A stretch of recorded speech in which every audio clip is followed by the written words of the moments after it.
friends, welcome to my YouTube channel. So we have already explained circuit switching. So the next one is packet switching. So let's go to the video.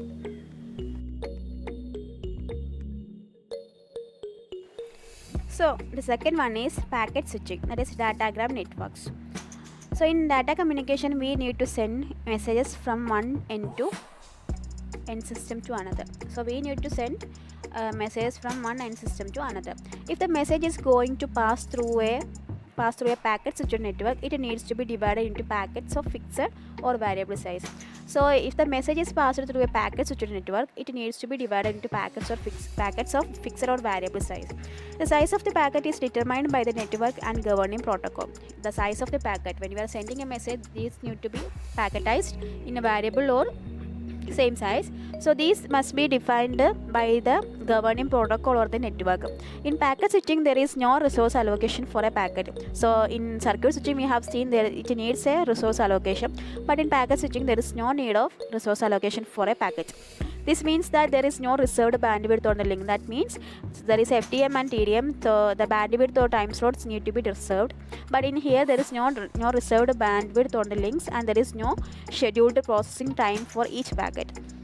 So that must be different for packet switching and circuit switching. The resources are allocated on demand. So that means the resources are allocated on demand. On demand basis, the resources are allocated.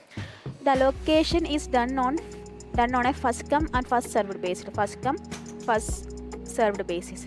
So when a switch receives a packet, no matter what is the source or destination, the packet must wait if there are other packets being processed. So if there is another packet, the incoming packet must wait to complete the other packet to go. So there is no reservation here. So the figure shows the packet switching or datagram networks. So as with the other systems in our daily life, this lacks of reservation may create a delay. So this may create a delay. For example, if you do not have a reservation at a restaurant, we might have to wait. So figure shows how the datagram approach is used to deliver 4 packets from station A to station X. The switches in a datagram networks are traditionally referred to as router. So these switches are referred to as routers. So that is why we use different symbols for the switches in the figure. So the symbol is X, that means the router, and we need to send 4 packets from station A to station X. The figure is showing the datagram networks. In this example, all 4 packets or datagram belongs to the same message but may travel different path to reach their destination. So there are 4 packets of data, and this may be same. This belongs to the same message, but it may travel different paths. That means we have seen that the 3, 1 is moving 4 in this. The directions are different. That means the directions are different from one to another. So these routers are the different directions are there for the 4 packets of data, but still the data is sent to the X in a disordered manner.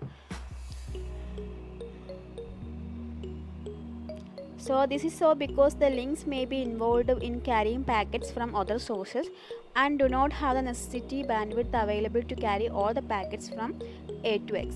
So in datagram networks, each packet is treated independently of all others. So each packet is treated independently. Even if a packet is a part of multi-packet transmission, then the network treats it as though it is a existed alone. So independently, each packet is treated as independently. The packets in this approach are referred to as datagram. Datagram switching is normally done at network layer. So please make note that in the network layer we have already seen the physical layer. In the next one, the packet switching is take place in network layer. So this approach can cause the datagram of a transmission to arrive at their destination out of order with different delays between the packets. So the data can be arrived at the destination in out of order, and between the different delays can exist there. And the packet may also be lost or dropped because of the lack of resources. So in most protocols, it is the responsibility of upper layer protocol to reorder the datagrams or ask for lost datagrams before passing them on to the application. The datagram networks are sometimes referred to as connectionless network. So please make note that the datagram networks are connectionless network. The term connectionless here means that the switch or packets switch does not keep information about the connection state. So it does not make a report on the connection state. There are no setup or tear down phases. Each packet is treated the same by a switch regardless of its source or destination. So this is not needed, but it's a classification of packet switched network, that is virtual circuit network. We know that the packet switched networks are two types mainly, that is datagram networks and virtual circuit network. The third one is virtual circuit networks. The virtual circuit networks is a cross between circuit switched network and a datagram network. That means a cross between circuit switched network and a datagram network. It has some characteristics of both. The characteristics of both networks are therefore virtual circuit networks. As in circuit switched network, there are setup phase and tear down phases in addition to data transfer phase. In circuit switched network, there are setup phase and tear down phases in addition to data transfer phase. The resources can be allocated during the setup phase as in circuit switched network, or on demand as in datagram networks. So as in datagram networks, the data are packetized and each packet carries an address in the header. So we have seen that from these points it is very clear that the data virtual circuit networks has the characteristics of both networks, that is circuit switched networks and datagram networks. So as in datagram networks, the data are packetized and each packet carries an address in the header. So the reader may ask how the intermediate switches know where to send the packet if there is no final destination address carried by a packet. So that's as in circuit switched networks, all the packets follow the same path established during the connection. As in circuit switched networks, all the packets follow the same path established during the connections. So the figure shows the virtual circuit networks. So there are 4 end systems A, B, C, D, and there are 6 switches are there. So in a virtual circuit network is normally implemented in the data link layer. So we have seen the physical layer and network layer. The third one is the virtual circuit networks are based on the data link layer, while a circuit switched network is implemented on the physical layer and datagram network is in the network layer, but this may change in the future.